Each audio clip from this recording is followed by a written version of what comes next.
So we're starting a bit late. First day of the actual retreat since COVID, and it feels like deja vu for me to be here, even though we've had a gap of several years now. But it just feels like it was last year that we were all gathered.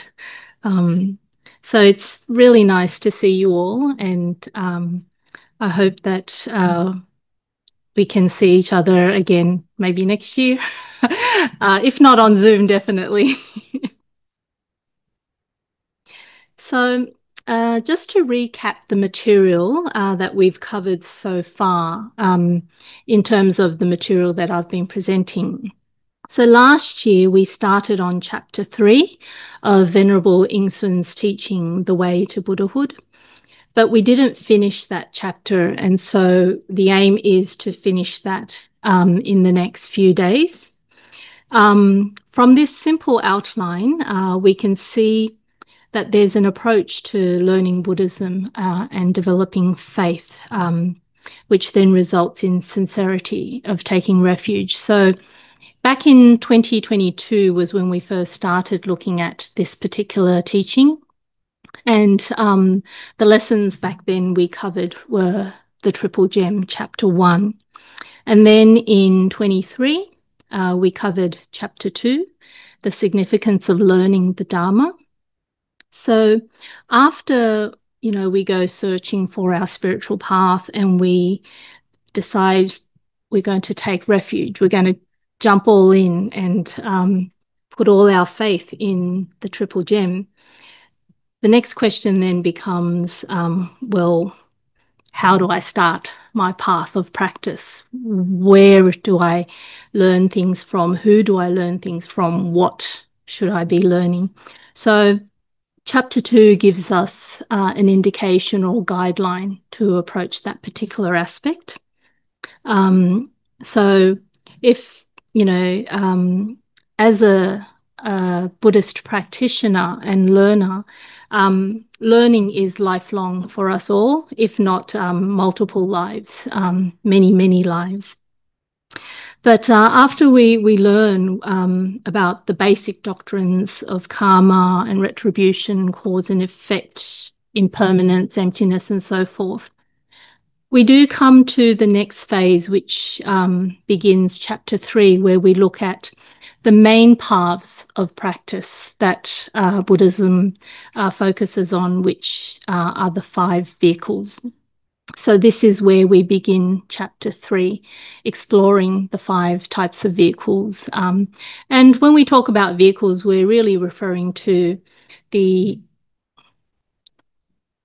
we're referring to the different types of practitioners with their spiritual foundation and what suits them best at the present time.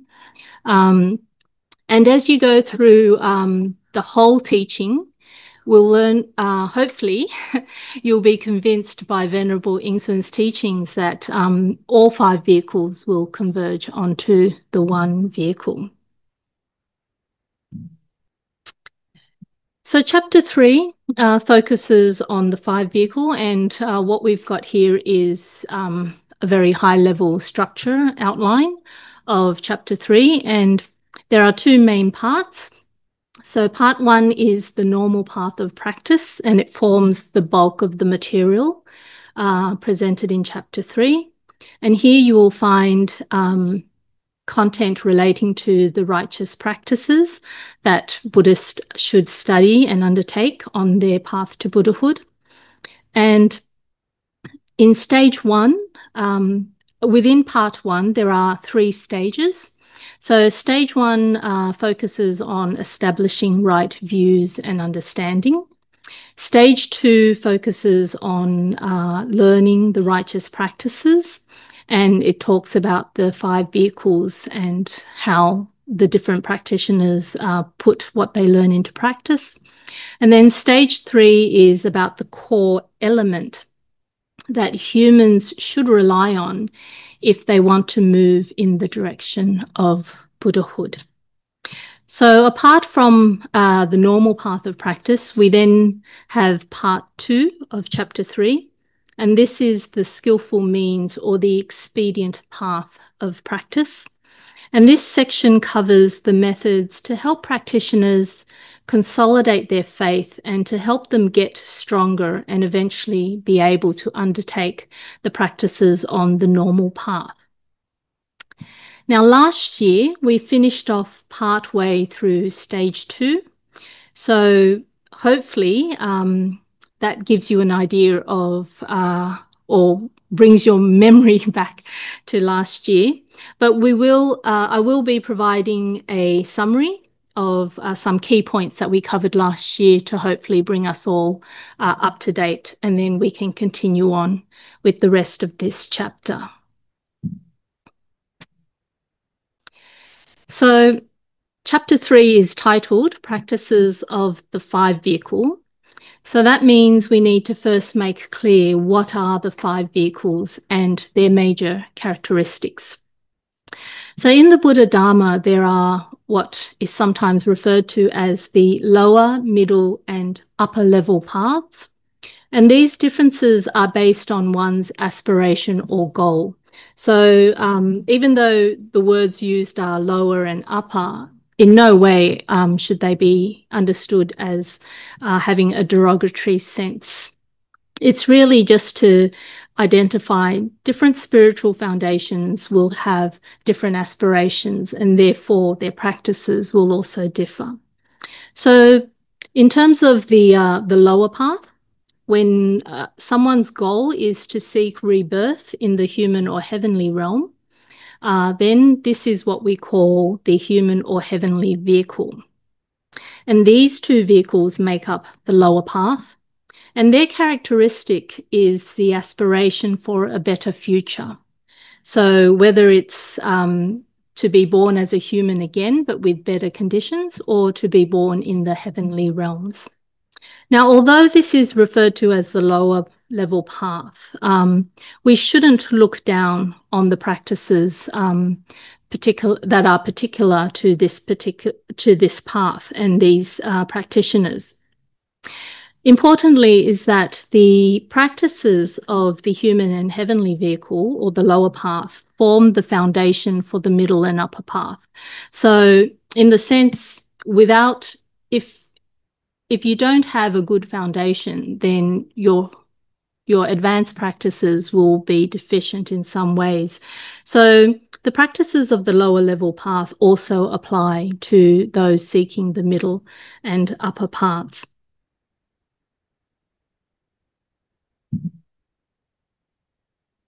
So in part 1, stage 1, the material focuses on right views and understanding. Now remember, view and knowledge are not the same. Knowledge is, in a sense, just pure information, and this can change over time with scientific discoveries and so forth. View is something that we learn and then we confirm for ourselves through investigation and our own experience. So view in this sense is accompanied by a conviction or a strong element of faith. And right view in Buddhism also has the function of guiding us towards that which is wholesome. And this makes it a conscious decision, not just a natural reaction. So in terms of the key types of right views that we covered last year, these can be grouped into 4 main categories. So you've got the first category is the right view of wholesomeness and unwholesomeness. The second is the right view concerning karma and its results. The third is the right view concerning past and future lives. And the fourth category is right view concerning existence of sages and ordinary beings. Is that clear enough? Okay. So the table here is a general summary of what is wholesome and unwholesome, because in Buddhism, we always talk about wholesome deeds, unwholesome deeds, or we refer to it as good and evil deeds. But sometimes, people need a bit of help understanding what constitutes wholesome and unwholesome. Now, this is by no means exhaustive, but just to help you get a better idea. And when we look at things, we look at both mental activities, physical activities, and also speech. So physical activities is not just bodily actions. It also includes the resultant actions of speech. And when we can establish right view about what is wholesome and unwholesome, we become aware about what activities we should engage in and what activities we should not. So in terms of wholesomeness, or what is good, we talk about pure mental activities versus impure mental activities. So these could be thoughts that are kind, thoughts that are helpful, and of course, unwholesome means thoughts that aren't so kind. And I always, bring people to the scene of when you're driving and you get stuck in traffic, and road rage is a split moment between whether you move to the good side and just tolerate it, or you move to the bad side and you let it out. So these mental activities affect us in terms of it can flow through into our actions and speech. Now, pure mental activities are where there is no greed, no hatred, and no ignorance involved, where we know shame and we know that if we've done something wrong, we hold remorse. Pure activities also makes us adverse to violence and things that aren't so good. So you just have this natural inkling that tells you steer clear. And pure or wholesome mental activities also includes things like faith that can help your mind to settle and be more diligent in terms of stopping yourself from doing bad deeds. So wholesome deeds, of course, then flow from these pure, wholesome mental activities. And the general rule is that, does it benefit ourselves and does it benefit others? Or does it bring harm to oneself and harm others? So if you're unclear about should I or should I not do this, then you can kind of ask yourself, well, who's going to benefit? If I'm going to benefit at others' expense, then that is considered unwholesome. If I'm going to benefit and everyone else is going to benefit, then it's a win-win situation. So that is wholesome. If it's going to be at my cost, but it will benefit others, then if you're willing and if you're capable, then we would encourage that type of activity. However, if, helping someone at your own expense, at your own cost, is going to then bring you grief, then the advice would be to think twice or ponder it a bit more and see whether you have the ability, both mentally, physically, economically, and so forth, to be able to carry out that deed. Because it's no use carrying out a deed, helping someone else at your own expense, and then after a while you start thinking about it, and the more you think about it, the more you regret it, because that in itself then becomes an unwholesome deed. So best that you not engage in it in the first place then. So again, it all depends on, are you able to handle that particular deed?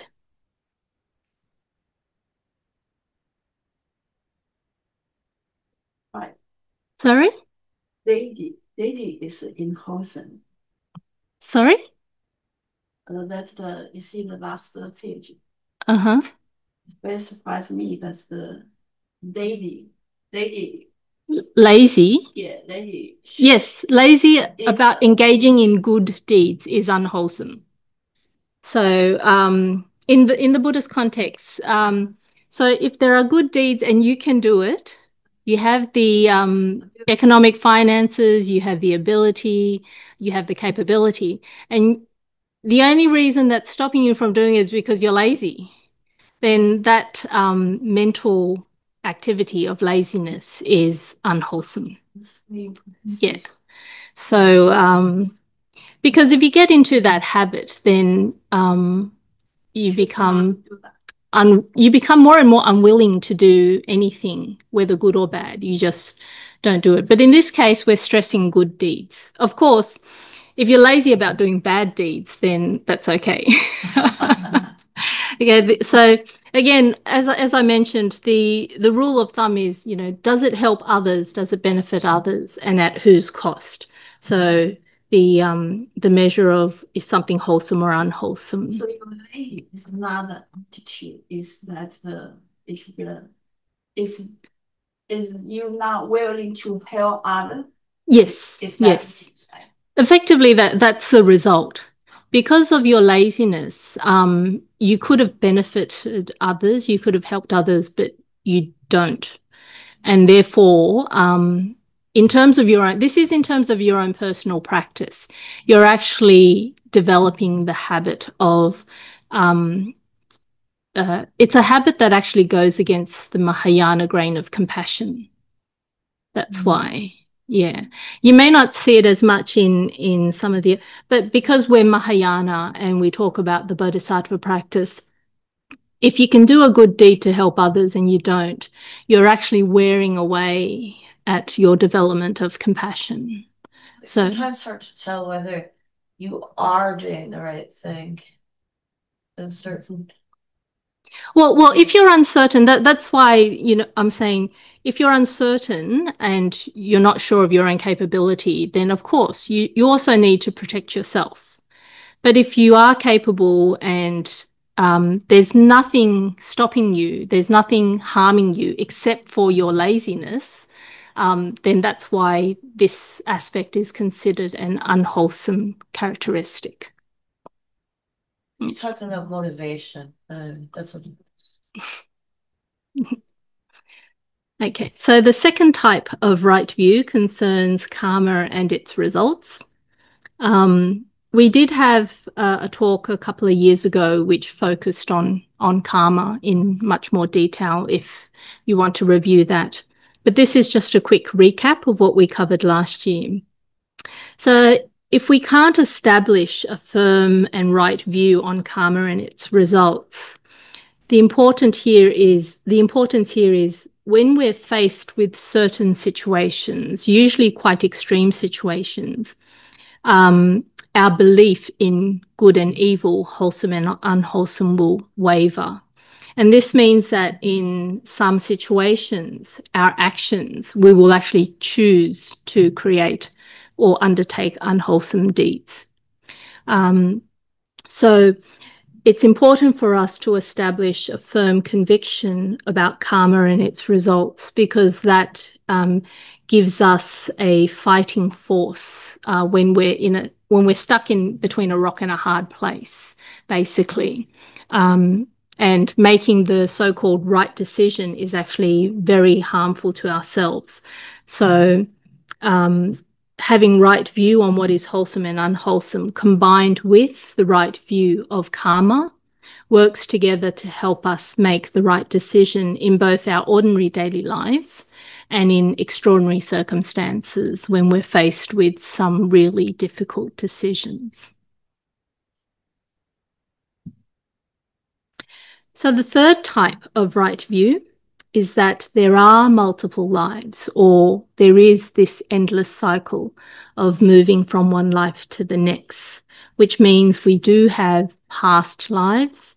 Of course, we recognize our present life, and we will have future lives.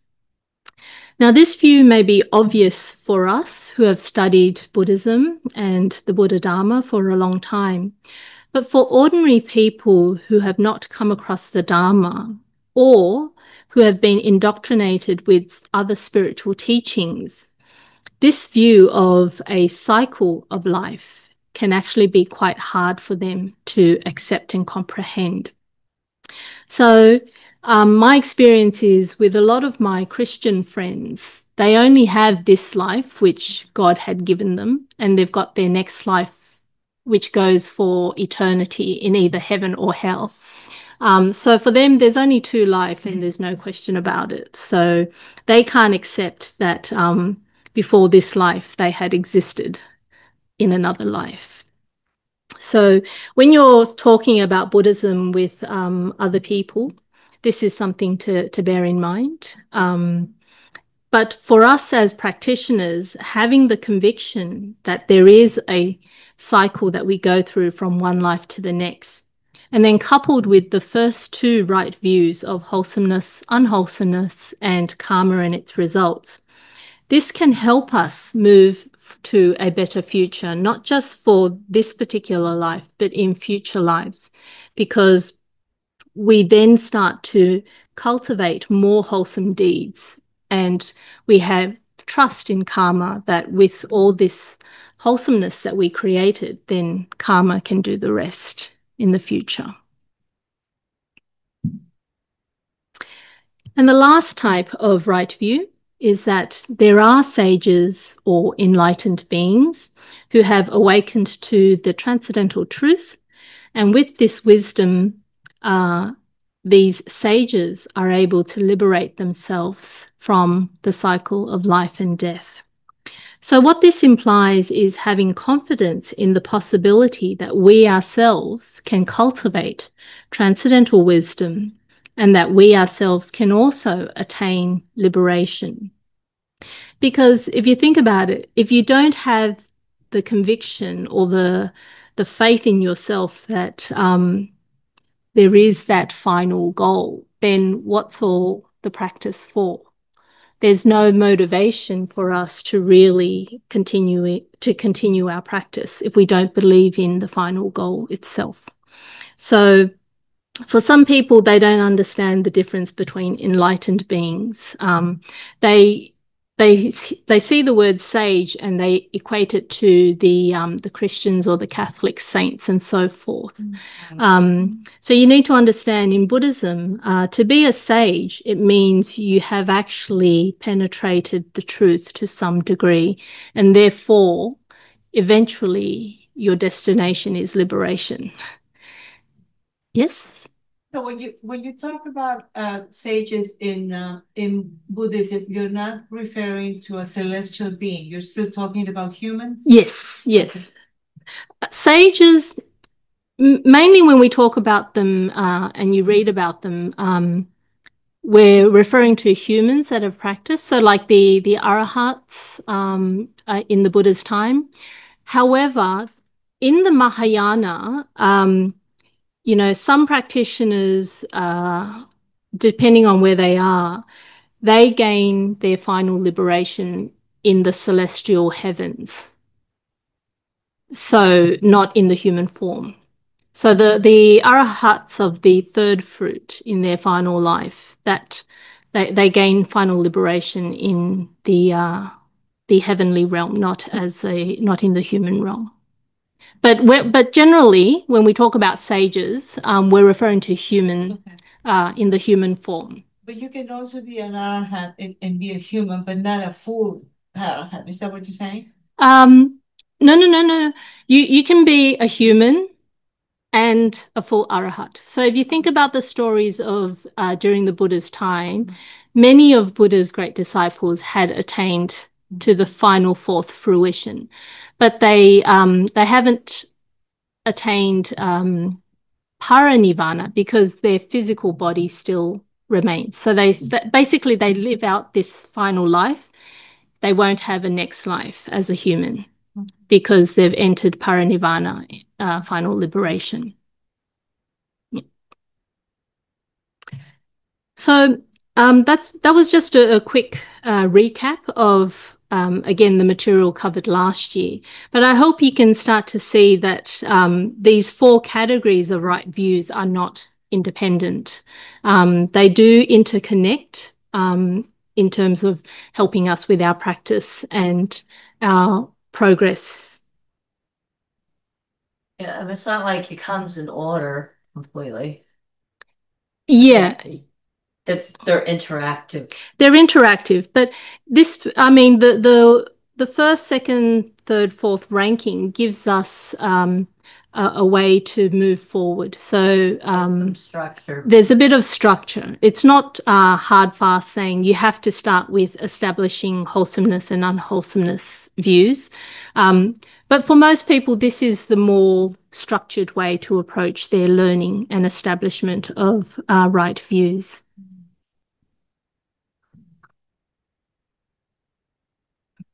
Okay, so after part one, we then began looking at stage two. Sorry, after stage one on the different types of right views, we moved into look at stage two, which focuses on the practices of the 5 vehicles. So this means within the 5 different types of vehicles, what are their main practices? And if you remember, maybe not, or hopefully you would, when we're talking about the 5 vehicles, although it includes the sages of the 3 vehicles, such as the Shravakas, the Pratyeka Buddhas, and the Bodhisattvas, when we refer to the 5 vehicles, the main focus is actually on the human and heavenly vehicle. So in this section, the material explains some detail. When you read the actual book, there's quite a bit of detail about the 5 realms and the characteristics of the beings within each of those realms and their environment and so forth.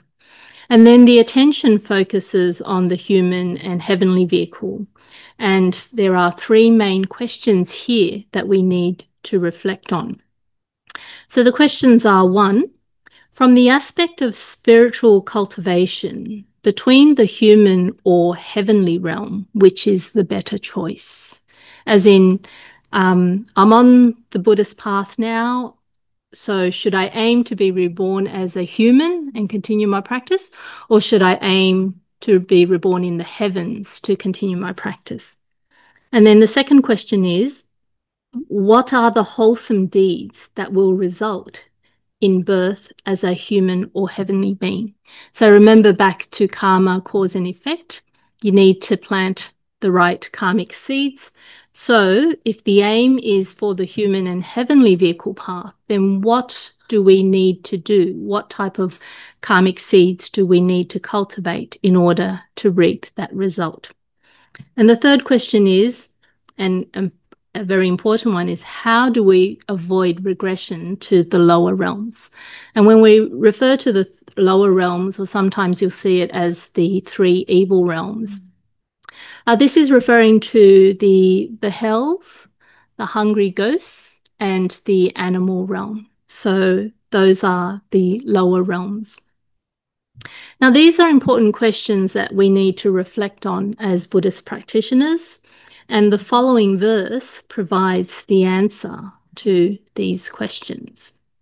So the verse says, "Seek and gain the precious human form, cultivating heavenly practices, but not being born there.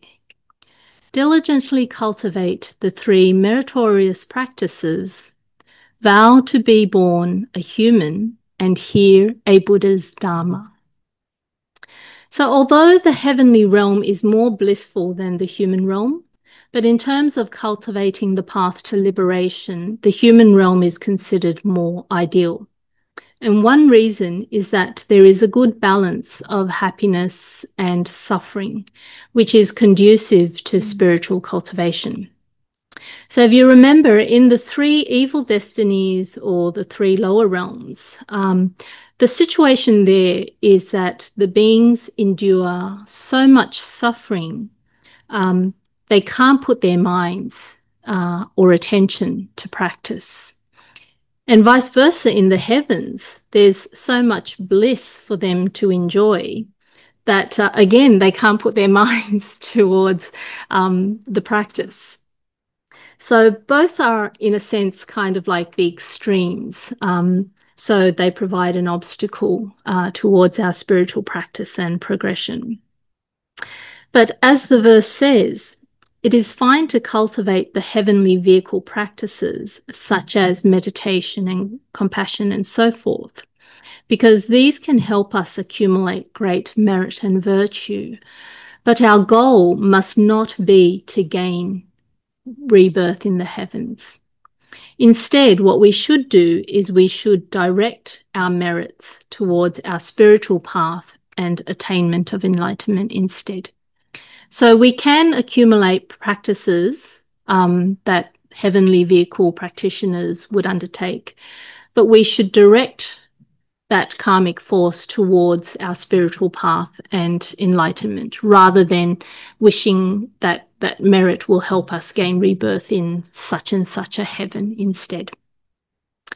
Now, the second half of the verse answers the last two questions of what are the wholesome deeds that result in birth as a human or heavenly vehicle, and how to avoid regressing to the evil realms. So the wholesome deeds that lead to a human or heavenly birth are captured in the three meritorious practices. But to avoid regressing to the evil realms, apart from not committing these evil deeds, we need to also make a vow to be born as a human and in a time and place where we can hear and learn the Dharma and practice it.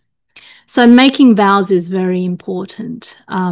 Sometimes people, because I know myself and Venerable Si, sometimes when we're just chatting with other devotees and practitioners, Venerable Si always says, you need to make a vow. You need to remember your vows. So it's important because sometimes we do forget our original vows. And that's why it's a good practice to recite our vows regularly to help remind us. And you can update your vows as you progress, but we definitely need to make vows that constantly link ourselves with the Triple Gem and with our practice and progress. So what I've covered is a brief recap of what was presented last year, picking out some key points. Now we'll continue with the rest of chapter 3, and hopefully we'll be able to finish this chapter, this retreat. So we've got, it's 55 now. Is there any questions? I can leave some time for any questions if you have further questions. No? Okay. Then I'll continue because I've got quite a few slides. So in terms of the structure of chapter 3 and where we're at, we're still in part 1, the normal path of practice, but we've covered stage 1 last year. We've covered part of stage 2 last year, and this year, in terms of our stage 2, we're looking at the righteous practices. And in particular, these are captured in the 3 meritorious deeds or the 3 meritorious practices. And this section begins with the following verse in Venerable Yin-Shun's book. Beings rely on necessities to attain happiness. Material necessities rely on past acts of generosity. Therefore, when Buddha teaches sentient beings, he would first praise the merits of generosity. So here we are taught that the 3 meritorious practices are the right practices of the human and heavenly vehicle. And Venerable Yin-Shun begins to explore these 3 practices in detail, but he begins with the practice of generosity. So apart from gaining the human form, life also needs its necessities. After all, if we can't even survive, how can we find the time to learn and practice the Dharma? So this verse highlights the importance of generosity. And among the 3 meritorious practices that create the karma for a human and heavenly birth, generosity comes first.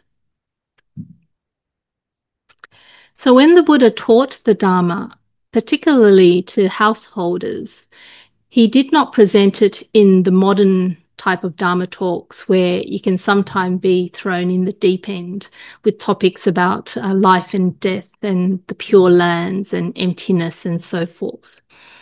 Towards the average person or the ordinary being, the Buddha would teach them about the 3 meritorious practices. He would talk about the matters relating to generosity, morality, and birth in the heavenly realms by means of cultivating meditative concentration. So these are the 3 meritorious practices: generosity, morality, and meditative concentration. Now, after a listener develops confidence in and cultivates the virtues of the 5 vehicles, and again, this refers to the human and heavenly vehicle practices, and when their spiritual foundation is built up and they are ready to undertake the wholesome virtues of the transcendental path, only then does the Buddha introduce them to the transcendental Dharma and the practices involved in that. And among the 3 meritorious practices, the Buddha generally begins with teachings concerning generosity, acts of giving. And there is a very important reason for this. So human beings rely on the necessities of clothing, food, shelter, transportation, medicine, and so forth to be able to survive and be happy in their lives.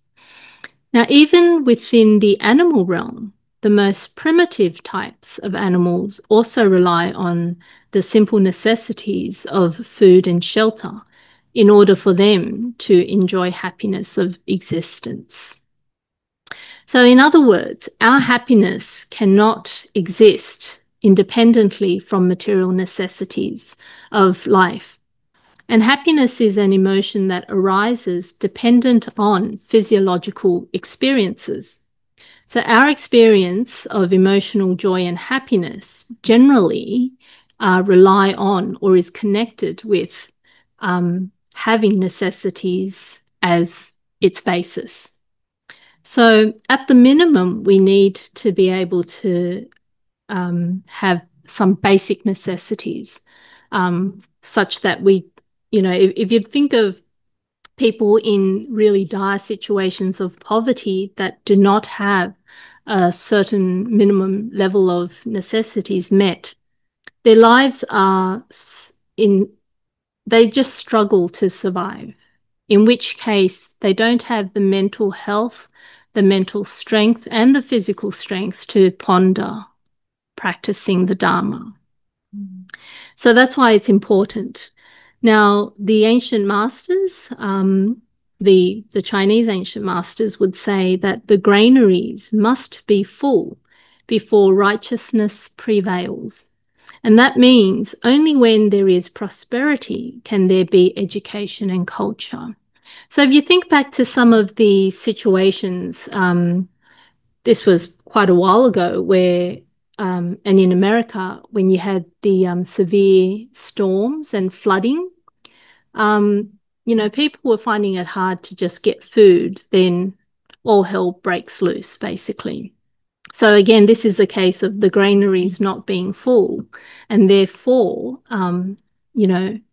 righteousness does not prevail. Because in those type of extreme situations, people who would not steal, who would not plunder, some of them chose to do that because they felt they needed to do that in order to survive and exist. So this is some of the extreme situations I'm talking about in terms of if you have conviction in what is wholesome and unwholesome, if you have conviction in the karma, then when you're stuck in these type of dire situations, you will make the right decision rather than buckling to what is actually unwholesome. Okay. So happiness from a life where material necessities are fulfilled is the most basic wish of all human beings. Now, the Buddha never expressed opposition to this kind of happiness from materialism, which is a reasonable human desire. And furthermore, the Buddha considered it as a primary matter to address and would teach accordingly by revealing the Buddha Dharma's method to uproot poverty forever. So where does material necessities come from? Ordinary people only know that you need to get a good education, work hard, and earn a living in order to buy whatever you need and whatever you like. So the general idea for most people is I need to earn a living, and society in general thinks that collectively we need to develop science, we need to develop technology and the economy in order to improve living standards. But this is the worldly way of looking at things. Such understanding merely touches upon the present conditions, and this is oblivious to the requirements of karmic actions from past lives. So the Buddha Dharma goes further than that. So it looks at what are the past conditions. And in this case, what are the conditions we need to fulfill now in order to ensure we have material necessities in the future? So the Buddha teaches that relying on the wholesome acts of giving material things in past lives, the consequence is the attainment of material necessities in this life and in future lives. So time is up. We'll continue this in the next class.